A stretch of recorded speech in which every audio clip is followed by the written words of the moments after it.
আসসালামু আলাইকুম ওয়া রাহমাতুল্লাহি ওয়া বারাকাতুহু। আলহামদুলিল্লাহ, সমস্ত প্রশংসা আল্লাহ সুবহানাহু ওয়া তাআলার জন্য। অতঃপর দরুদ এবং সালাম বর্ষিত হোক আমাদের প্রিয় নবী রাসূলুল্লাহ সাল্লাল্লাহু আলাইহি সাল্লামের প্রতি। আমাদের বেশ কয়েকদিন ধরেই আমাদের রমজান মাসের প্রথম দিন থেকেই আমাদের ক্লাস চলছিল ফারজি আইন কোর্সের। আজকে আমাদের 14তম ক্লাস।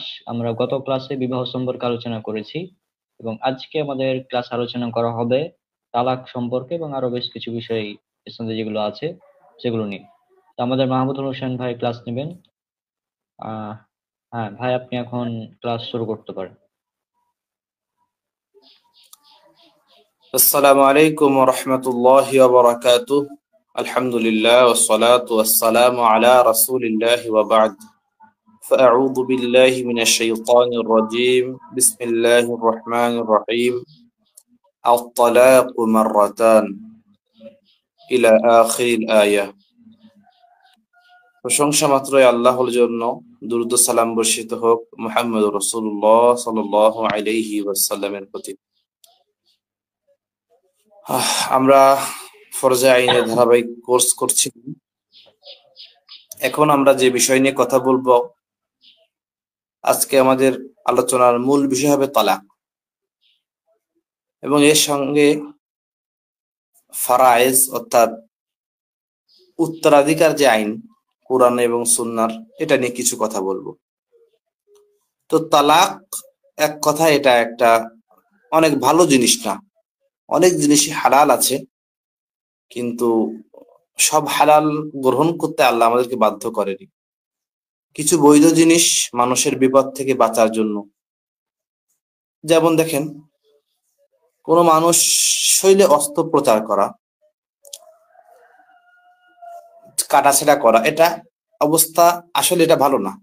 একজনের গা কেন কাটবো, শরীর কেন ক্ষত করব, কিন্তু যখন সে অসুস্থ হয়ে যায় সেই ক্ষেত্রে এটা করা লাগে তার জীবন বাঁচানোর জন্য।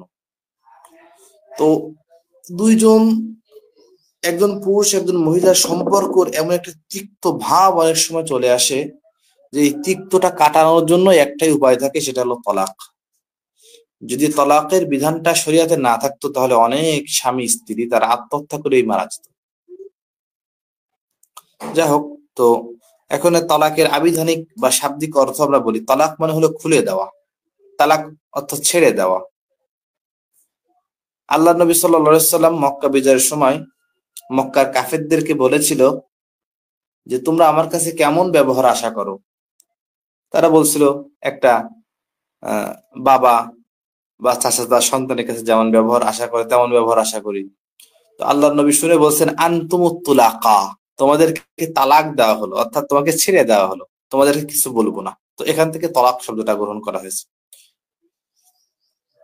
আরেকটা জিনিস হলো, শরিয়াতের ভিতরে কোনো মানুষকে যদি তালাক দেওয়া হয়, তালাক দেওয়ার পরে তাকে নেওয়ার কোনো শারঈ ভিত্তি নেই, তাকে আনার। আমাদের বাংলাদেশে হালালা বা হিলা বিবাহর কথা আছে, এটা হারাম একটা পন্থা, একটা হানাফি মাযহাব অনুযায়ী হারাম, হেদায়ের ভিতরেও এটাকে ইমাম মুহাম্মদ রাহিমাহুল্লাহর কওল অনুযায়ী একটা হারাম, নাজায়েজ। এখন তালাক কাকে বলে? নির্ধারিত শব্দবলী দ্বারা বিবাহ বন্ধন ছিন্ন করাকে তালাক বলে, নির্ধারিত শব্দ দ্বারা। হাদিসে কিছু কিছু হাদিসে এই কওল আছে যে আল্লাহ তাআলার কাছে এটা অপছন্দনীয় আমল, আবগযুল হালাল ইলাল্লাহি তালাক। এই হাদিসটা সনদটা গ্রহণযোগ্য নয়। তো এখন তালাক, অনেক সময় আমরা তালাক দেই কিন্তু সেটা তালাক হয় না। আল্লাহ কোরআনের ভিতরে বলেছেন, আত-তালাকু মাররাতান, তালাক হলো দুই বার। ফাইমসাকুম বিমারুফ, এরপরে তাকে ছেড়ে দিতে হবে, ইমসাক ধরে রাখতে হবে, আর তাসরিহুম বিইহসান, না হলে ছেড়ে দিতে হবে। এখন তালাকের পদ্ধতি, তালাক তালাক দেওয়া তো আমি বললাম যে নির্ধারিত শব্দবলী দ্বারা বিবাহ বন্ধনকে ছিন্ন করে তালাক বলে। তালাকের পদ্ধতি হলো দুইটা, একটা হলো সুন্নাতি তালাক, একটা হলো বিদআতি তালাক। সুন্নাতি তালাক কাকে বলে? অর্থাৎ আমরা তো সুন্নাত মানবো। সুন্নাতি তালাকটা দুই প্রকার, একটা হলো আহসান তালাক, একটা হলো হাসান তালাক, একটা হলো অতি উত্তম তালাক, একটা হলো উত্তম তালাক। তো অতি উত্তম তালাক হলো স্ত্রীর মাসিক থেকে পবিত্র হওয়ার পর স্বামী ওই অবস্থায় অর্থাৎ ওই পবিত্র অবস্থায় তার সাথে কোনো প্রকার কোনো সম্পর্ক করবে না এবং তাকে এক তালাক দিবে। পরবর্তী 3 হায়েজ পর্যন্ত অপেক্ষা করবে এবং এর মধ্যে স্ত্রীর সাথে কোনো প্রকার সম্পর্ক করবে না। এইভাবে 3টি হায়েজ শেষ হলে স্ত্রী তালাক দিবে, 3 হায়েজে 3 তালাক দিবে। এটা হলো আহসান তালাক, অতি উত্তম তালাক। এবং হাসান তালাক হলো মাসিক থেকে পবিত্র হলে তার পরবর্তী প্রথম পবিত্রতা 1 তালাক, এইভাবে তালাক দিয়ে ফেলবে। কিন্তু শর্ত হলো এর মাঝখানে কোনো প্রকার শারীরিক সম্পর্ক তার সঙ্গে হবে না। আরেকটা বেদাতি তালাক, সেটা হলো একসঙ্গে 3 তালাক দেওয়া অথবা হায়েজ অবস্থায় তালাক দেওয়া। গ্রহণযোগ্য মানে এই বিষয়েও আসলাফদের অনেক মতভেদ রয়েছে।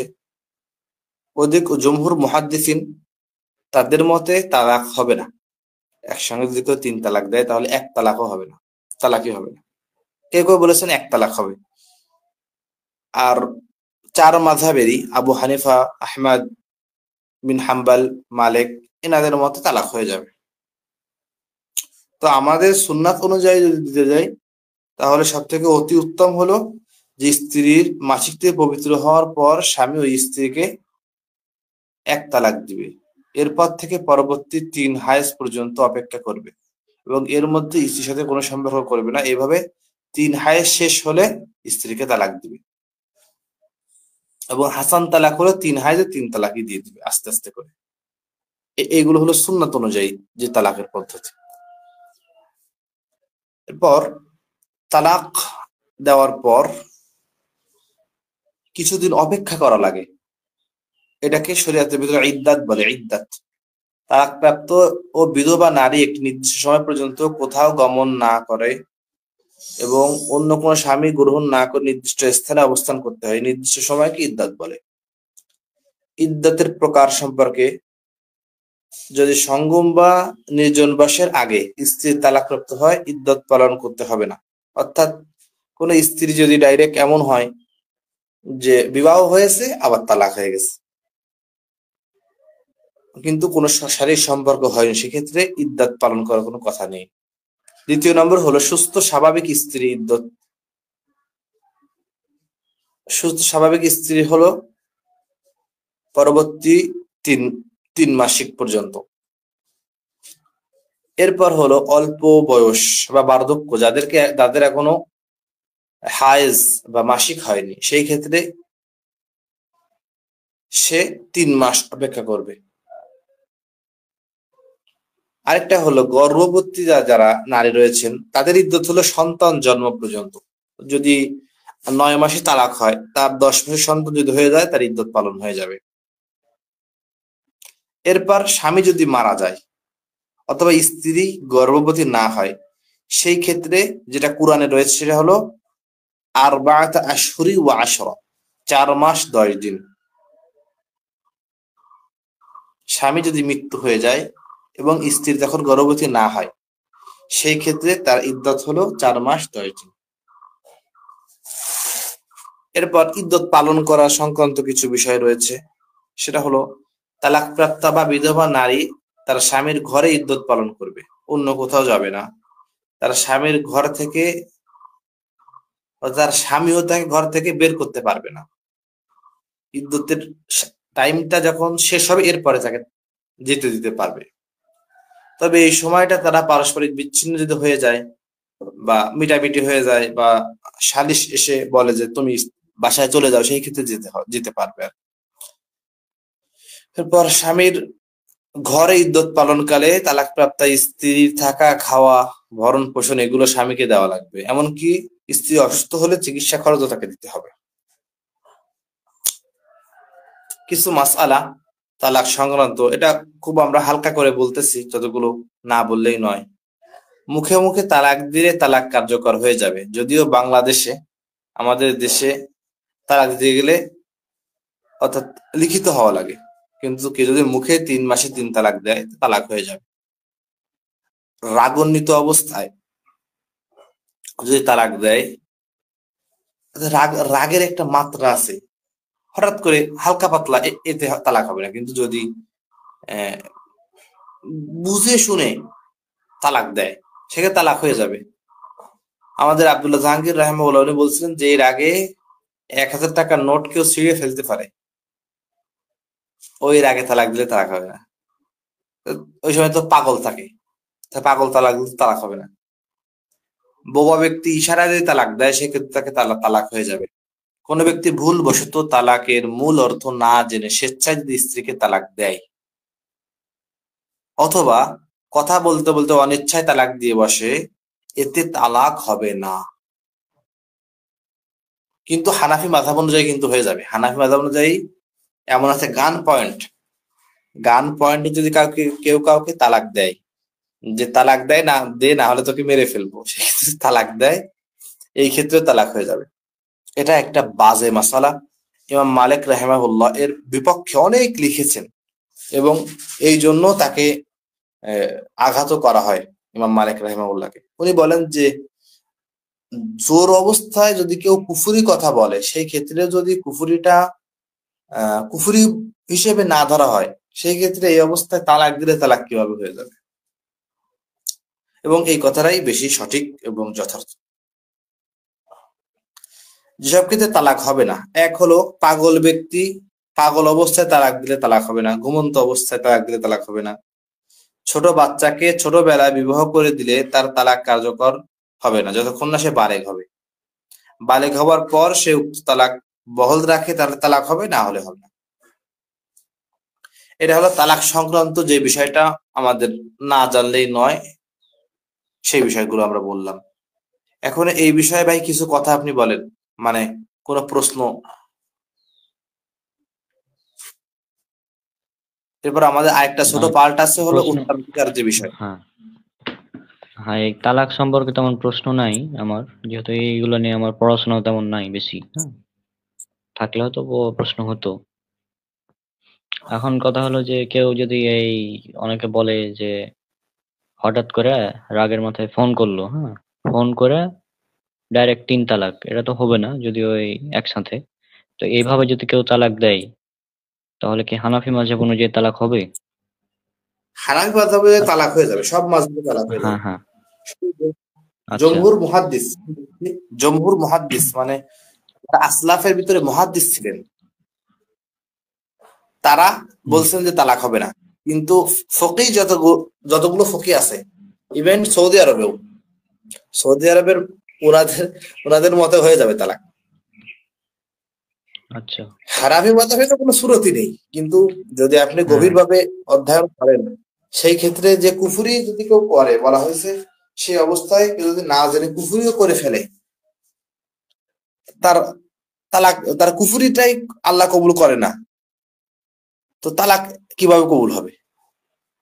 এর পক্ষে বিপক্ষে অনেক লেখালেখি রয়েছে, মানে হানাফিদের যদি কোনো দলিল নেই এটাও না, কিন্তু আমরা যেটা মনে করি যে একটা পরিবারকে ধ্বংস করে দেওয়া, তারা বলে যে তালাক হয়ে যাবে।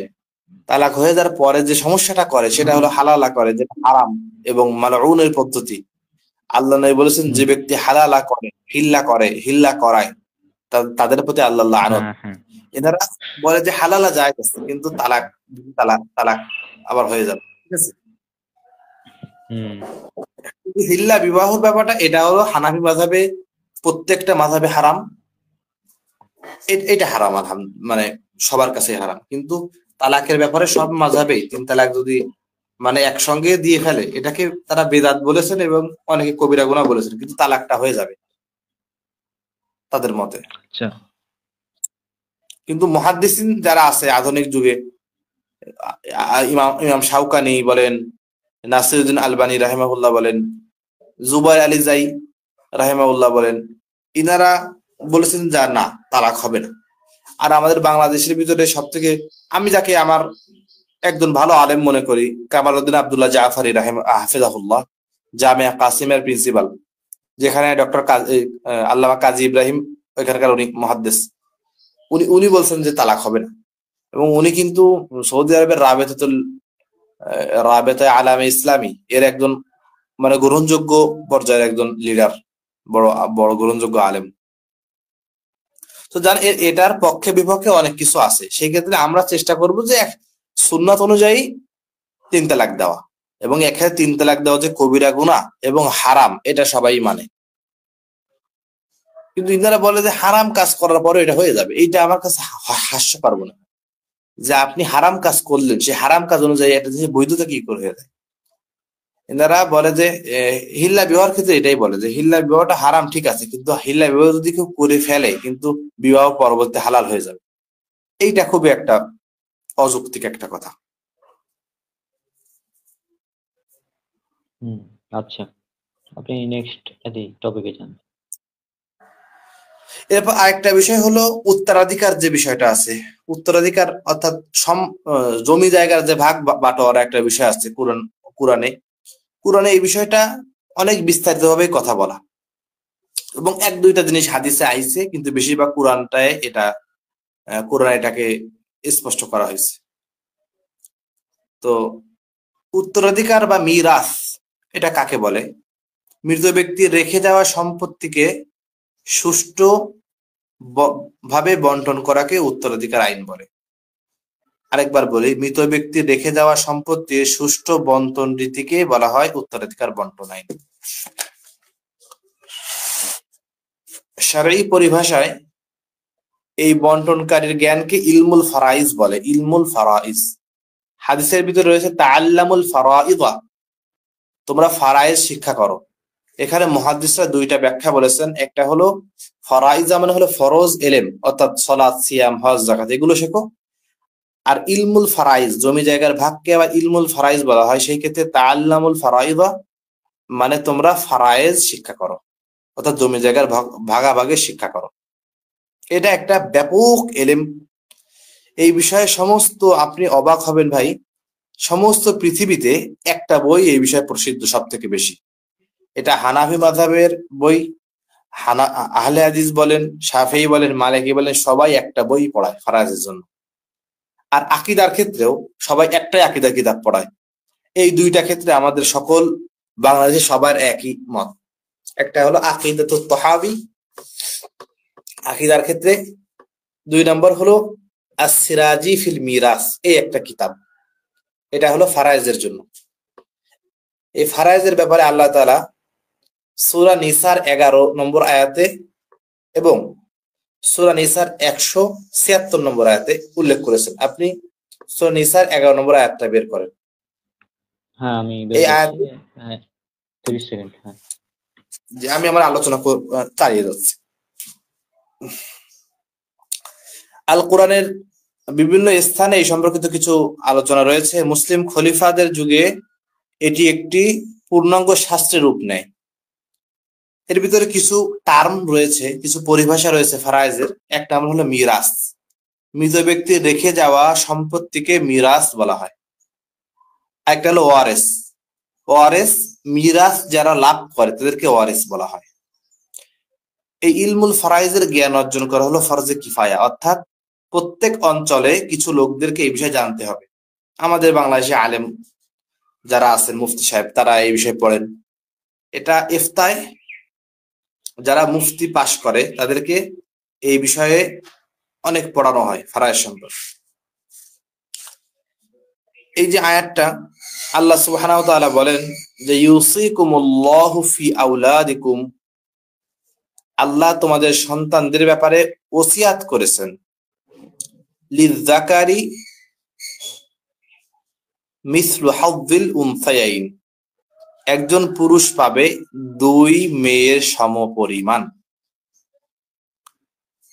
এখানে আমাদের সংশয়বাদী কিছু লোকেরা বলে যে এটা তো আল্লাহর ইনসাফ হলো না, যে একজন পুরুষ 2 মহিলা সমান পাবে, 2 মহিলা যা পাবে একজন পুরুষ তাই পাবে, 2 বোন যা পাবে একজন ভাই তাই পাবে, এটা তো বেইনসাফি। তো সেই ক্ষেত্রে আমি একটা গল্পের মাধ্যমে বলি। দেখেন, একজন বাবা তার ছেলেকে বলল যে তোমাকে আমি 10 টাকা দিলাম আর তোমার বোনকে দিলাম 5 টাকা। কিন্তু বাবা বলতেছে যে আমি ছুটির সময় আসবো, তো তোমার টাকা দিয়ে তোমার বোনকে তুমি খেতে দিবা।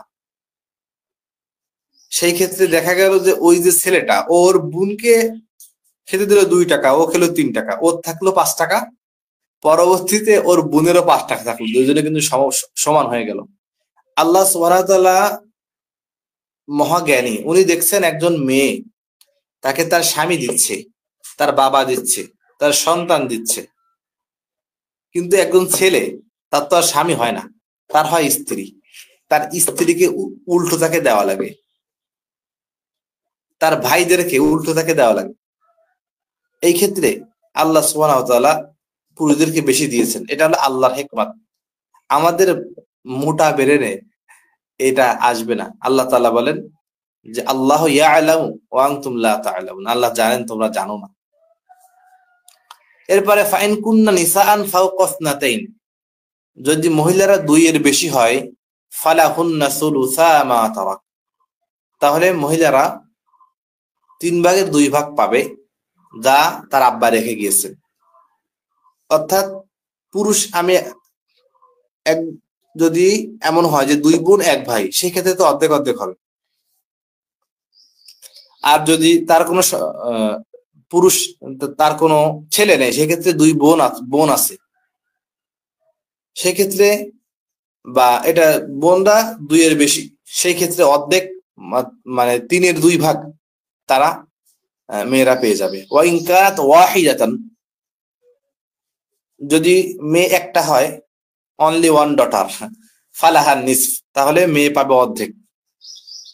ওয়ালি আবাওয়াইহি লিকুল্লি ওয়াহিদিন মিনহুমা সুদুস, এবং তার আব্বা আম্মা সেই ক্ষেত্রে 6 ভাগের 1 ভাগ করে পাবে। মিম্মা তারাকা ইন কানা লাহু ওয়ালাদ, যদি তার সন্তান থাকে। ফাইন লাম ইয়াকুল লাহু ওয়ালাদ, যদি মৃত ব্যক্তির কোনো সন্তান না থাকে, ফাওয়ারিসাহু আবাওয়াহু ওয়ালি উম্মিহি সুলুস, তাহলে তার ওয়ারিস হবে হলো আব্বা, এবং তার আম্মা পাবে তখন 3 ভাগের, মানে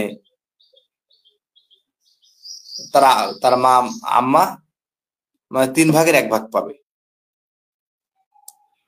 ওয়া ইন কানা লাহু ইখওয়াতুন ফালি উম্মিহি সুদুস, যদি তার ভাই থাকে সেই ক্ষেত্রে তার মা আবার ওই 6 ভাগের 1 ভাগ পাবে। মিন বাদি ওয়াসিয়াতিন ইউসি বিহা আও দাইন, কিন্তু এই সম্পদগুলো দেওয়ার ক্ষেত্রে মিন বাদি ওয়াসিয়াতিন ইউসি বিহা, সে যদি কোনো ওসিয়াত করে এটাকে আগে দেওয়া লাগবে, আও দাইন, অথবা যদি কোনো দিনা পাওনা থাকে সেই ক্ষেত্রে তাকে আগে পরিশোধ করা লাগবে। তার সম্পদ ভাগের আগে প্রথম দায়িত্ব হলো তার কাফনের কাপড় কেনা, তার সম্পদ থেকে। যদি কেউ দিয়ে দেয় তাহলে তো আলহামদুলিল্লাহ, না হলে তার সম্পদ থেকে তার কাফনের কাপড় কিনতে হবে। এরপর তার ওসিয়াত গুলো পূরণ করতে হবে। আবার ওসিয়াতটা এমন না হয় যে সে সব টাকা দিয়ে দিবে, এমন না, 3 ভাগের 1 ভাগ পরিমাণ সে দান করতে পারবে।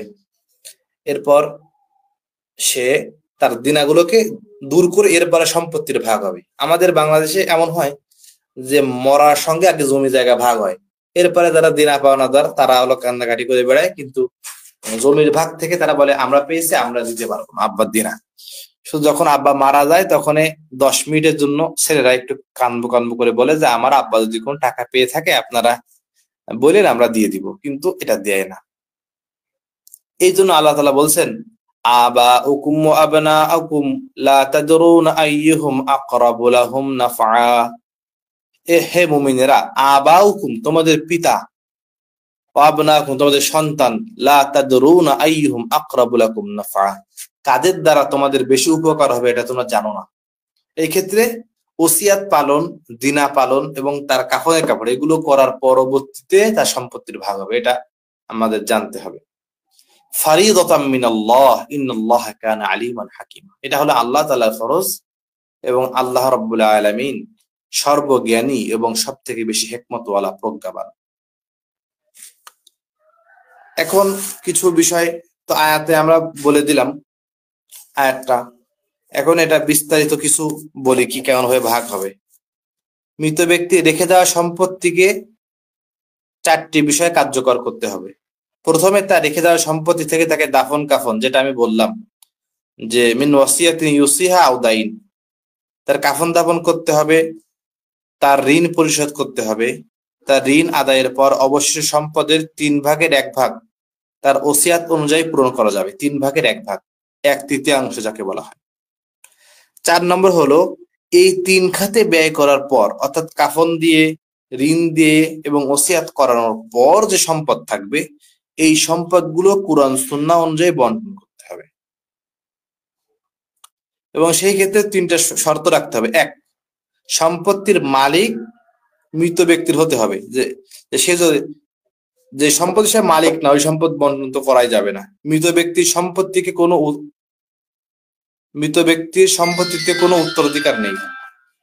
মৃত ব্যক্তির মালিক মৃত হওয়া লাগবে, অর্থাৎ জীবিত লোকরা সম্পদ মানে বন্টন করতে পারবে না যেভাবে। 2 নম্বর হলো মৃত ব্যক্তির কাছে বা দূরের জীবিত নিকটাত্মীয় উত্তরাধিকার থাকতে হবে। 3 নম্বর হলো মৃত ব্যক্তির সম্পত্তি রেখে যেতে হবে। ইসলামী উত্তরাধিকার আইনে কিছু কারণে উত্তরাধিকারী বঞ্চিত হয়, অর্থাৎ আল্লাহ কোরআনে তো ভাইয়ের কথা বলছে, আব্বার কথা বলেছেন, বোনের কথা বলেছেন, সন্তানের কথা, তারা সম্পদ পাবে। কিন্তু অনেক সময় যাদেরকে কোরআন হাদিসে সম্পদ দেওয়ার কথা বলা হয়েছে তার সম্পদ পায় না। কি কি কারণ? 1 নাম্বার, কোন হত্যাকৃত ব্যক্তির উত্তরাধিকারী হতে পারবে না। কোন সন্তান যদি তার পিতাকে হত্যা করে, তার মাতাকে হত্যা করে, তখন ওই সন্তান ওই পিতা এবং মাতার সম্পদ পাবে না। 2 নম্বর হলো কোন দাস যদি তার মালিকের উত্তরাধিকারী হতে পারবে না। যে কেউ পালক পুত্র বানিয়েছে, পালক পুত্রকে আপনি তার সন্তানের সমপরিমাণ সম্পদ দিতে পারবেন না, সেই ক্ষেত্রে তাকে ওসিয়াত করে দেওয়া লাগবে। এরপর অমুসলিম ব্যক্তি যদি মুসলিম হয়, সেই ক্ষেত্রে সে তার আব্বার সম্পত্তি পাবে না। আত্মীয় স্বজন ভিন দেশের নাগরিক হলে সম্পত্তি পাবে না। শাসক এবং সেনাবাহিনীর পৃথক হলে উভয় দেশকে পৃথক রাষ্ট্র বলে গণ্য করতে হবে। এখন ওয়ারেস অর্থাৎ সম্পত্তি বলেছিলাম 2টা বিষয়। সম্পত্তি যেটা মৃত ব্যক্তির যে সম্পত্তি, এটাকে বলা হয় হলো মিরাস, এবং সম্পত্তি যারা পায় তাদেরকে ওয়ারেস বলে। কুরআন অনুযায়ী ওয়ারেস হলো 3 প্রকার। 1 প্রকার ওয়ারেসকে বলা হয় জাবিল ফুরুজ, অর্থাৎ কুরআনে যাদেরকে অংশগুলো দিয়েছেন, অর্থাৎ ছেলে, মেয়ে, ভাই, এরা হলো জাবিল ফুরুজ। এদের ব্যাপারে কুরআনে আল্লাহ তাআলা বলে দিয়েছেন ডাইরেক্ট। 2 নম্বর হলো আসবা, অর্থাৎ এরা হলো অবশিষ্ট ভোগী। কুরআনে যাদেরকে দিতে বলা হয়েছে তাদেরকে দেওয়ার পরে যা থাকবে তারা হলো পাবে, তারা হলো আসবা। 3 নম্বর জাবিল আরহাম, অর্থাৎ দূরবর্তী যারা আত্মীয় তারা। তো জাবিল ফুরুজ অর্থাৎ কুরআনিক অংশীদার হলেন তারা যাদেরকে প্রাপ্ত অংশ শরীয়ত নির্ধারণ করে দিয়েছেন। এই আয়াত যাদেরকে আল্লাহ তাআলা বলেছেন এরা হলো জাবিল ফুরুজ। এরা 12 জন, তার মধ্যে 4 জন পুরুষ এবং 8 জন নারী। পুরুষরা হলেন পিতা, সন্তানের সম্পদ পিতা পাবে। স্বামী, স্ত্রীর সম্পদ স্বামী পাবে। পুত্র, পিতার সম্পদ পুত্র পাবে।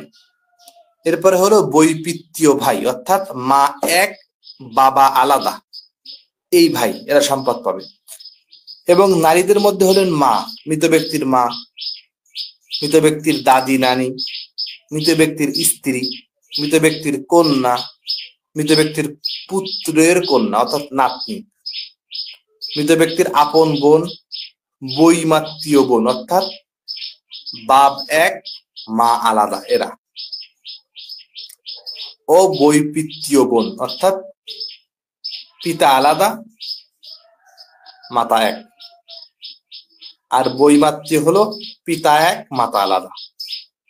এই 12 জন হলো জাবিল ফুরুজ। এই 12 জনের মধ্যে পিতা, মাতা, স্বামী, স্ত্রী, পুত্র, কন্যা, এই 6 জন কোনো অবস্থাতেই উত্তরাধিকার হতে বঞ্চিত হবে না। অর্থাৎ পিতা অবশ্য সম্পদ পাবে, মাতা অবশ্যই পাবে, স্বামী, স্ত্রী, পুত্র, কন্যা এরা সম্পদ পাবেই। এবং অনেক ক্ষেত্রে আর কেউ কেউ বঞ্চিত হবে, অর্থাৎ ভাইরা অনেক সময় বঞ্চিত হয় যদি সন্তান থাকে সেই ক্ষেত্রে। এরপর হলো আসবা, 2 নম্বর যারা, অর্থাৎ কুরআন যাদেরকে সরাসরি বলে দেওয়া হয়নি। আসবা হলো যাদের অংশ নির্ধারিত করা হয়নি, বরং জাবিল ফুরুজের পর অবশিষ্ট তারা পাবে। এরা তিন শ্রেণীর। এক হলো আসাবা বিন নাফস, তথা যেসব পুরুষ সদস্য যাদের সাথে মৃতের সম্পর্কের মধ্যে নারীর মধ্যস্থতা নেই, এরা যেমন পুত্র, পুত্রের পুত্র, তার নিচে যারা গিয়েছে, পিতা, দাদা, এর উপরে যারা গিয়েছে, আপন ভাই, বৈমাত্রীয় ভাই ইত্যাদি। এটা হলো আসাবা বিল গায়র। এরা সেসব নারী যারা জাবিল ফুরুজ কিন্তু তাদের ভাইয়ের কারণে আসাবা হয়, অর্ধেক সম্পত্তি পায় এরা। এমন নারী হলেন চারজন, তথা কন্যার পুত্রের সঙ্গে, পুত্রের কন্যা পুত্রের পুত্রের সঙ্গে, আপন বোন আপন ভাইয়ের সঙ্গে, বৈমাত্রীয় বোন বৈমাত্রীয় ভাইয়ের সঙ্গে অর্ধেক সম্পত্তি লাভ করা। আর এটা হলো আসাবাল মাল গায়র। এরা সেসব নারী যারা অন্য নারীর সাথে আসাবা হয়, এরাও চারজন। আপন বোনের সঙ্গে, বৈমাত্রীয় বোনের কন্যার সঙ্গে, আপন বোন পুত্রের কন্যার সঙ্গে এবং বৈমাত্রীয় বোন পুত্রের কন্যার সঙ্গে।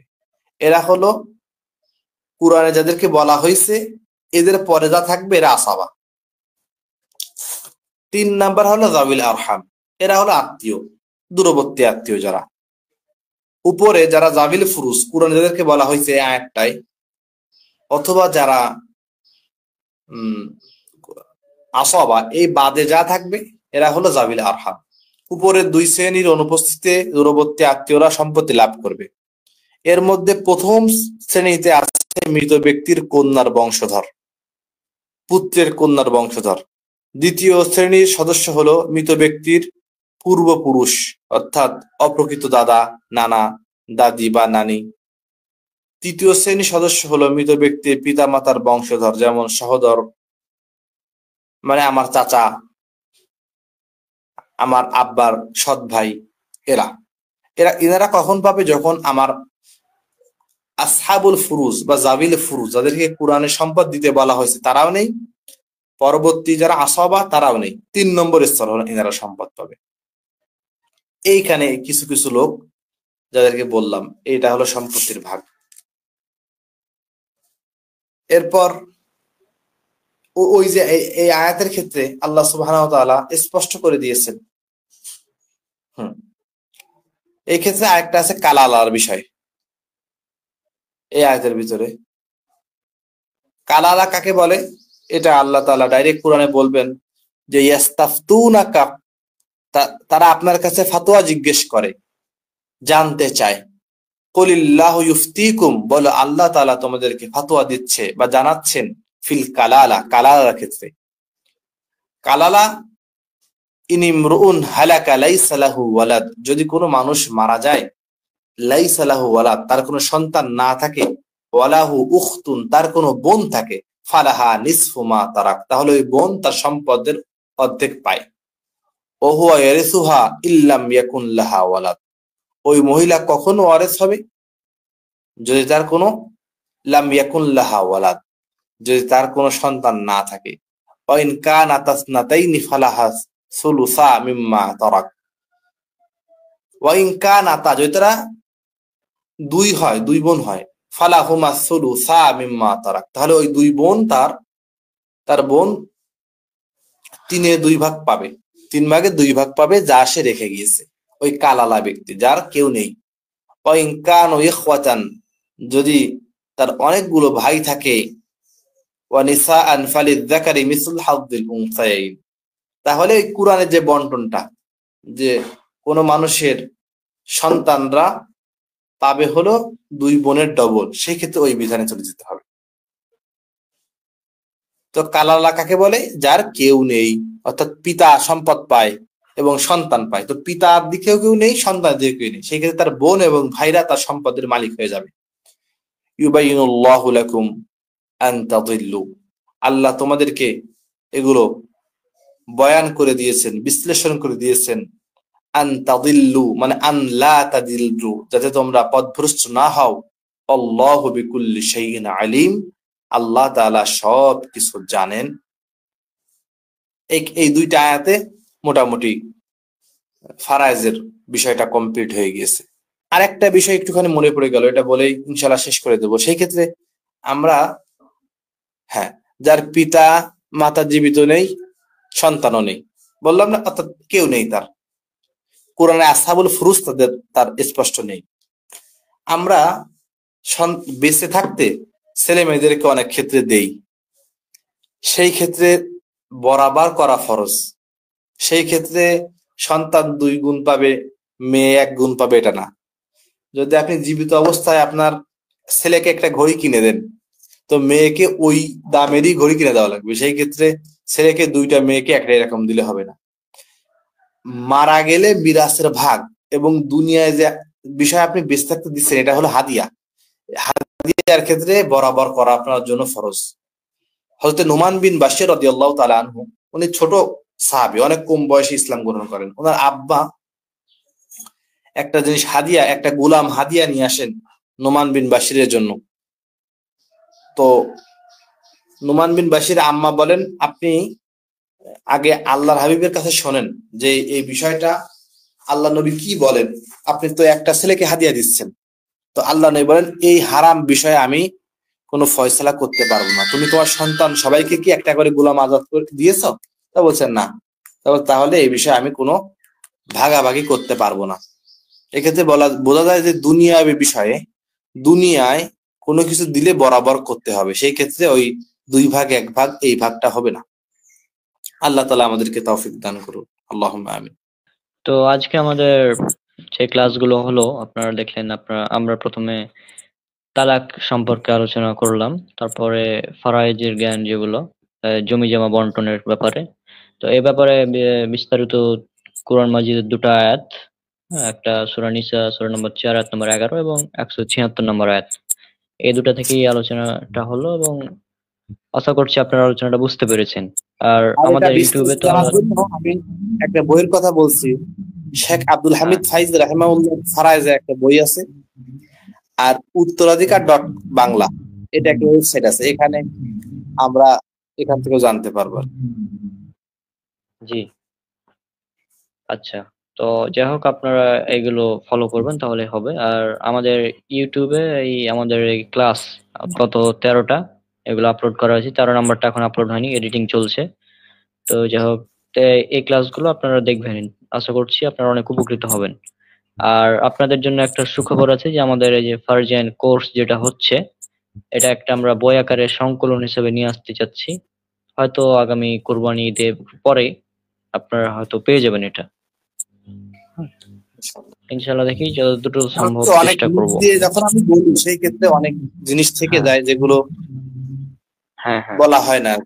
এগুলো বইয়ের ভিতরে আনা যায় সুন্দর। হ্যাঁ, সেটাই। আর সেজন্য বেশিরভাগ এটা আরো ক্ষেত্রে আমি আপনাদের জন্য। যে হাদিসগুলো আমি হ্যাঁ, বলি, আমার কাছে একটা নোট বই আছে, কিন্তু এটা কোনো আয়াত দেওয়া না।